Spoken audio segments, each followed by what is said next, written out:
কর্মসংস্থান হতে যাচ্ছে কাতার। আমরা সেই রিপোর্টটি দেখে আমরা আলোচনায় যাব।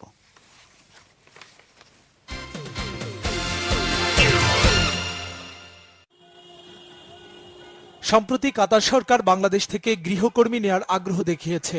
এর আগে কাতারে বাংলাদেশের কোনো গৃহকর্মী ছিল না।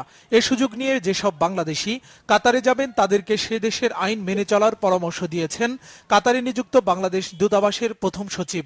কাতার এবছর বাংলাদেশ থেকে বিপুল পরিমাণ পুরুষ এবং নারী শ্রমিক নিবে। যে সমস্ত মা বোনেরা কাতারে আসতে চান তারা যেন অবশ্যই সরকারের 21 দিনের প্রশিক্ষণ গ্রহণ করে রাখেন, কোথাও কোনো পয়সা খরচ না করেন, কারণ কফিল তার বিমান ভাড়া ইত্যাদি ব্যয় বহন করবে।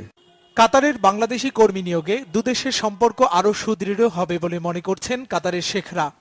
প্রশিক্ষণের মাধ্যমে দক্ষ গৃহকর্মী প্রেরণ না করলে এই খাতে পিছিয়ে পড়তে পারে বাংলাদেশ, এমনটাই মনে করছেন অনেকে।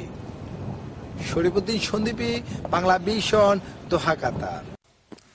ধন্যবাদ শরীফুদ্দিন সন্দীপী, তার রিপোর্টটি আমরা দেখলাম।